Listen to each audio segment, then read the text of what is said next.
Alexandria, Egypt. The year 34 BC. Mark Antony and Cleopatra sit on golden thrones, dressed as gods, distributing the entire eastern Mediterranean among their children. This is the exact moment Alexandria almost replaced Rome as the capital of the world. But what truly brought down this marvel wasn't conquest, but a slow poison of intolerance and a fear of knowledge.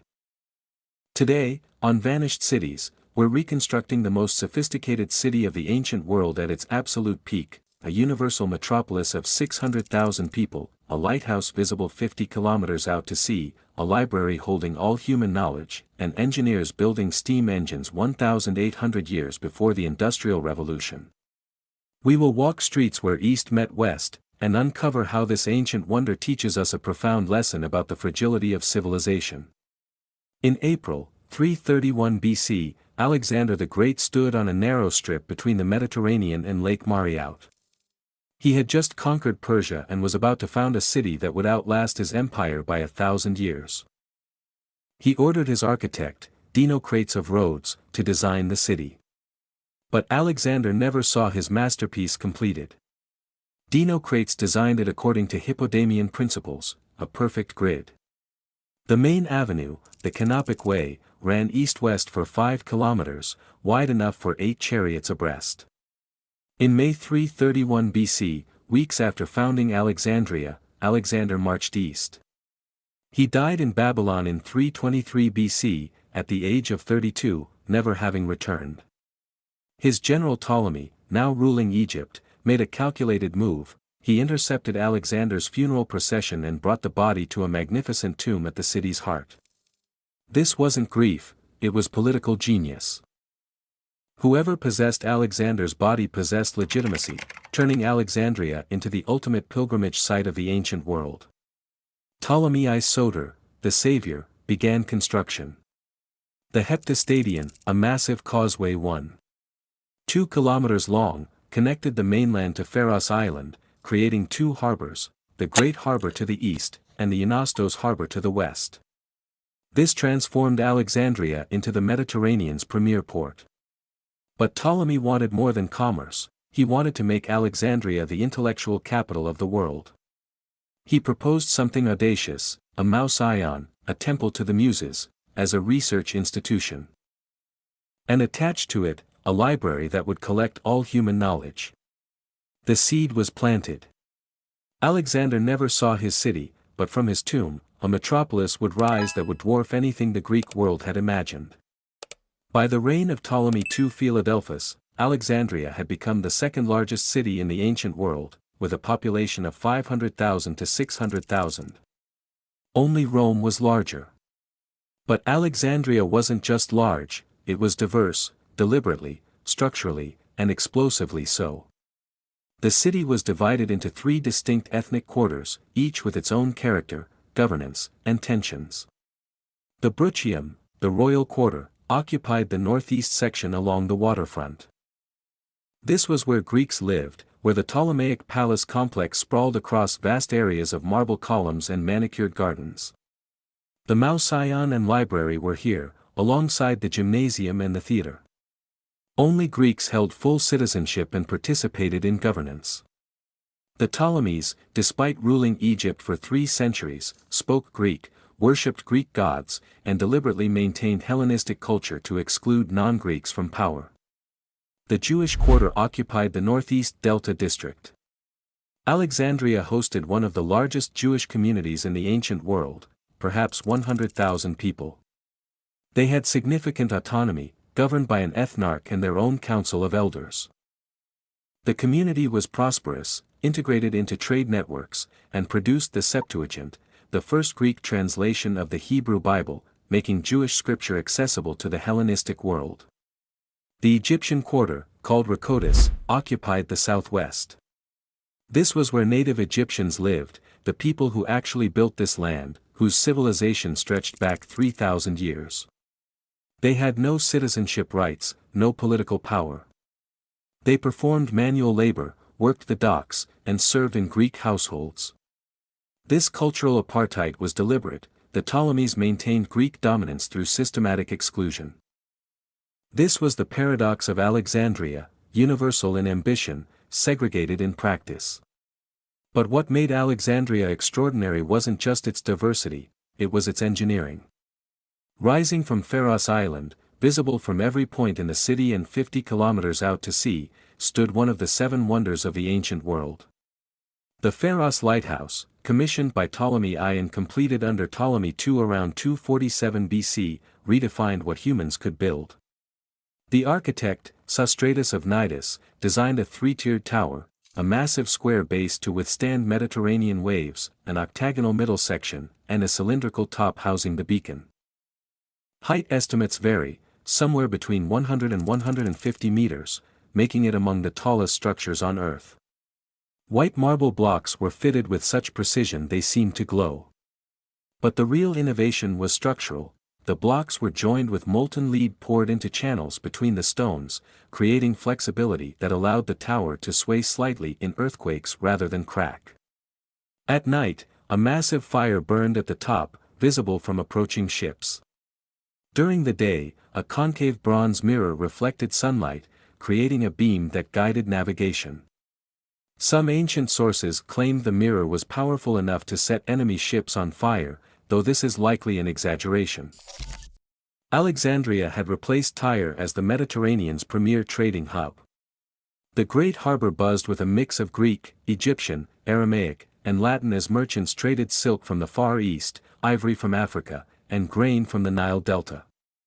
As the blinding white marble of the Pharos loomed above, just steps away in the gardens of the library, scholars were paid by the royal treasury to do nothing but think, research, and argue. The city thrived on difference. But difference without tolerance is a powder keg. And history was about to light the fuse. The Mouseion wasn't just a library, it was the ancient world's first true research university. Founded around 305 BC by Ptolemy I on the advice of Demetrius of Phaleron, the Mouseion was dedicated to the 9 muses, goddesses of arts and sciences. It was a temple, yes, but also a community of scholars given something unprecedented: salaries, free housing, tax exemptions, and the freedom to pursue knowledge without obligation to teach or produce immediate practical results. The Library of Alexandria, attached to the Mouseion, had one obsessive goal: collect all human knowledge. Not just Greek texts, but all texts, from everywhere. The Ptolemies developed aggressive acquisition policies. Every ship docking in Alexandria's harbors was searched. Any scrolls found were confiscated, copied by scribes, and the copies, not the originals, were returned to the owners. The originals went into the library's collection. This is how you build the world's largest library, through scholarship, patronage, and occasional theft. Estimates of the collection size vary wildly, from 40,000 to 700,000 scrolls. The truth is probably somewhere in between, but even the conservative estimate represents the accumulated knowledge of centuries. The scholars working here became legends. Euclid wrote Elements, a geometry textbook that formed the foundation of Western mathematics for 2,300 years. Eratosthenes, the third head librarian, calculated the circumference of the Earth with stunning accuracy, an intellectual achievement unmatched for over 1,000 years. Beyond mathematics and astronomy, other scholars mapped the human nervous system, pioneered the first library classification systems, and developed foundational theories of physics and leverage. But perhaps the most extraordinary scholar was one you've never heard of: Hero of Alexandria. Hero taught at the Mouseion in the 1st century AD. While Rome conquered with swords, Hero conquered with his mind. He didn't write philosophy or poetry, he built machines. The Aeolipile, Hero's engine, was the world's first recorded steam engine. A hollow sphere mounted on a central axis. Water inside was heated, producing steam that jetted out of bent tubes, causing the sphere to spin.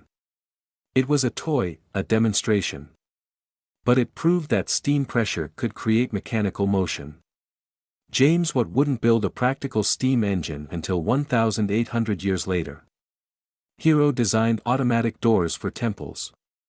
To the worshippers outside, the gods themselves were magically opening the gates. To Hero, it was just applied thermodynamics. Hero didn't stop at steam engines and automatic doors, he built the world's first vending machine, programmable automata, and wind-powered instruments, making first-century Alexandria the Silicon Valley of antiquity. While Europe fumbled in the Dark Ages centuries later, Hero was building steam engines and robots. The library and Mouseion operated for centuries as the brain of civilization. Free inquiry. Cross-cultural exchange. The belief that all knowledge, from all peoples, deserved preservation. But brains are fragile. And Rome was coming.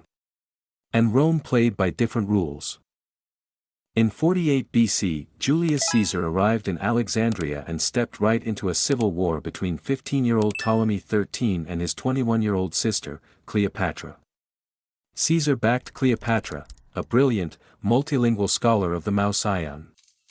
In response, Ptolemy's massive army laid siege to Caesar's position in the royal quarter. Trapped with only 4,000 men against 20,000, Caesar made a desperate military decision: burn the Egyptian fleet anchored in the great harbor to prevent it from falling into enemy hands. The fire spread. Flames leaped from ship to ship, then to the wooden docks, then to warehouses filled with grain and papyrus scrolls. The blaze raged out of control, consuming parts of the harbor district. Did it destroy the library? For centuries, historians believed Caesar's fire incinerated 400,000 scrolls. But the evidence is ambiguous. The geographer Strabo visited Alexandria around 20 BC and mentioned the Mouseion as a functioning institution. Scholars continued working there for centuries. Modern consensus suggests Caesar's fire probably destroyed warehouses containing scrolls awaiting cataloging, perhaps 40,000, but the main library survived. The real damage wasn't physical, it was psychological. Caesar's fire established a precedent: knowledge could be collateral damage in political conflicts. But Caesar's involvement in Alexandria produced something more consequential: an alliance with Cleopatra. She gave birth to Caesarion, Little Caesar, their son, who would later be declared pharaoh.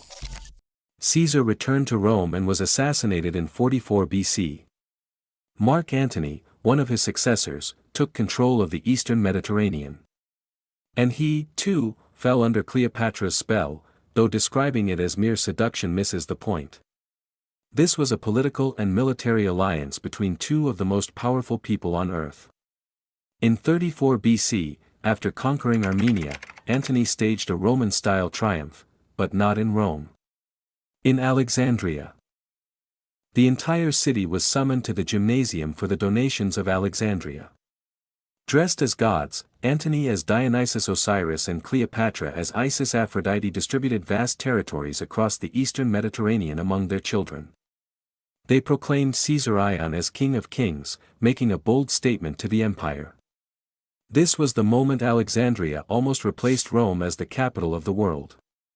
Antony was openly declaring that the future of Rome lay not in the west, but here, in this hybrid Greek-Egyptian metropolis, ruled by a Macedonian queen and a Roman general dressed as Eastern gods.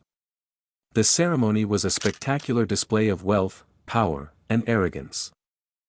Tens of thousands of citizens packed the gymnasium, witnessing the spectacle on behalf of a metropolis of 600,000.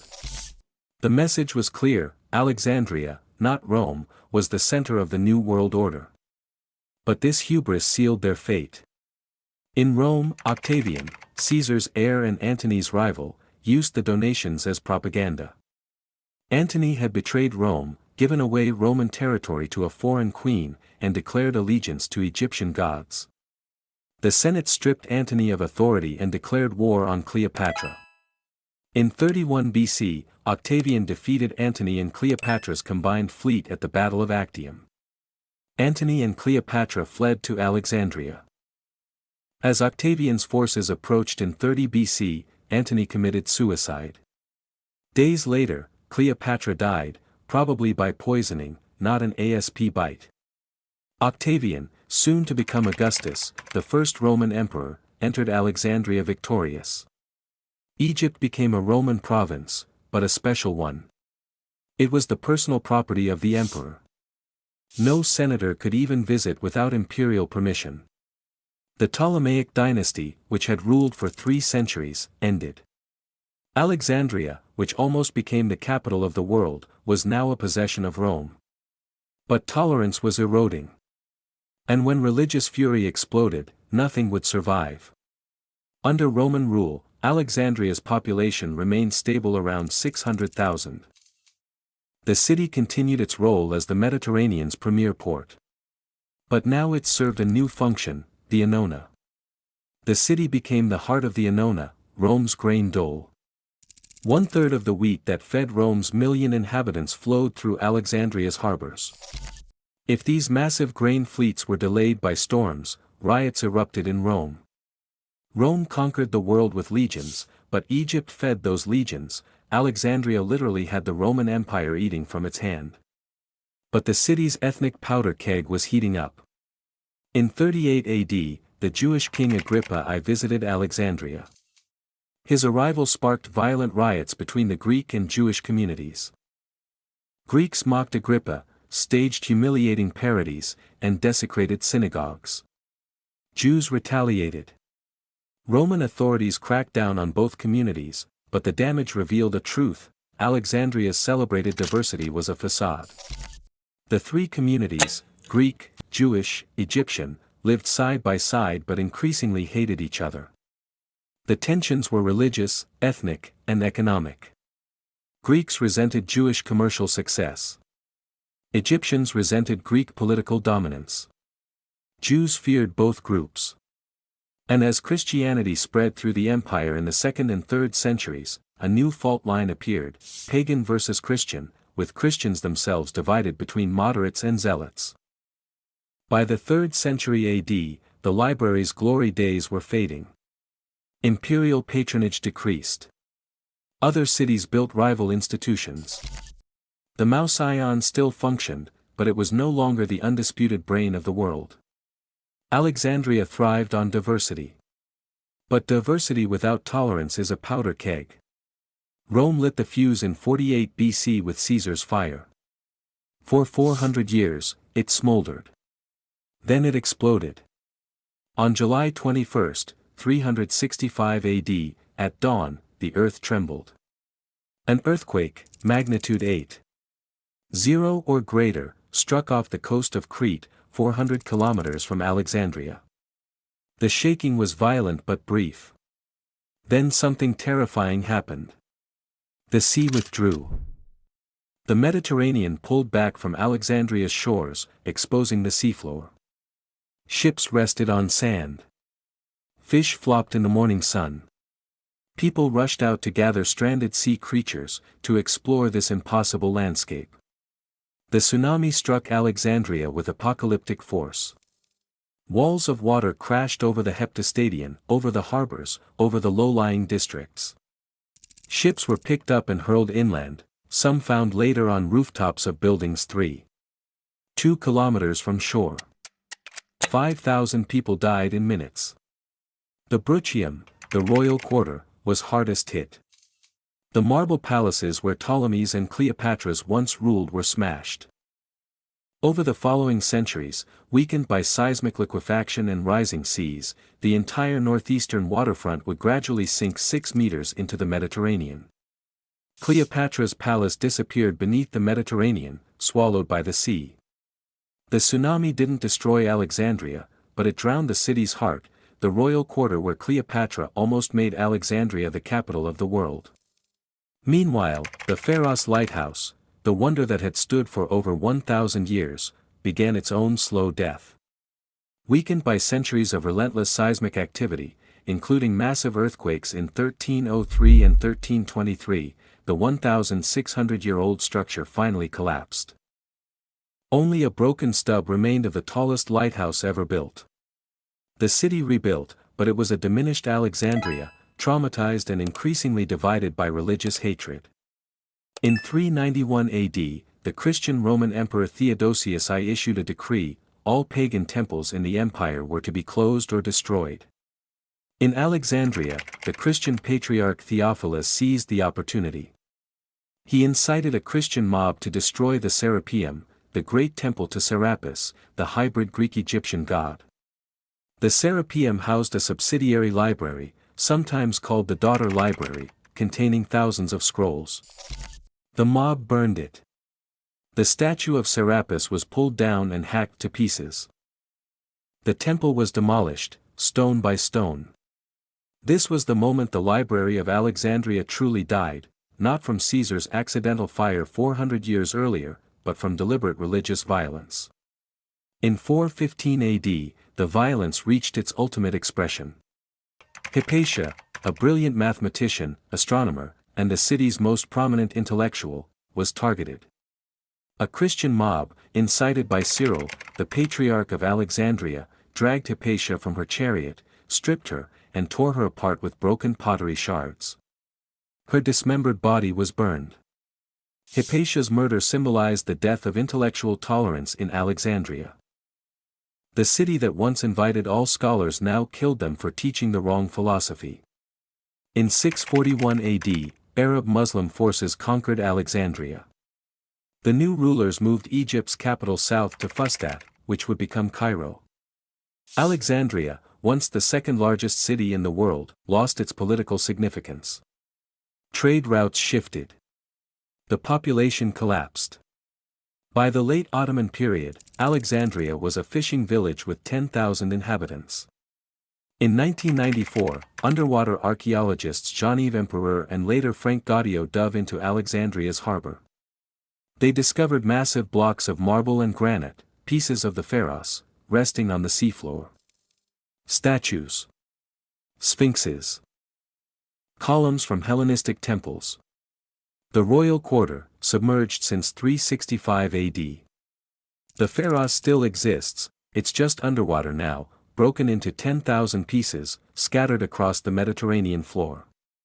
Those sunken stones are the physical ghost of a miracle. A city of 600,000 people. A lighthouse that stood for 1,600 years. The birthplace of the steam engine. Alexandria proved you could gather all human knowledge, build towers touching the sky, and have different cultures living side by side. But as the ashes of the Serapeum and the tragic murder of Hypatia showed us, Alexandria also proved something darker: knowledge is fragile. Tolerance is fragile. Civilization itself is fragile. Alexandria didn't die from one catastrophe. It died from 1,000 cuts across 700 years, each one chipping away at what made it universal. Today, the Pharos lies underwater. The library is ash. Alexander's tomb, lost forever, never found. Cleopatra's palace, 6 meters below the Mediterranean. But the idea survives. Every library descends from Alexandria. Every lighthouse echoes the Pharos. Every attempt to gather human knowledge, from Wikipedia to the Internet Archive, is Alexandria reborn. We keep rebuilding it because we know what we lost. Alexandria did not die by a conqueror's sword. It died when its own inhabitants decided that being right was more important than preserving knowledge. If you enjoyed this, there are many more vanished civilizations to explore. Tell me in the comments, which city should I reconstruct next? Until the next journey.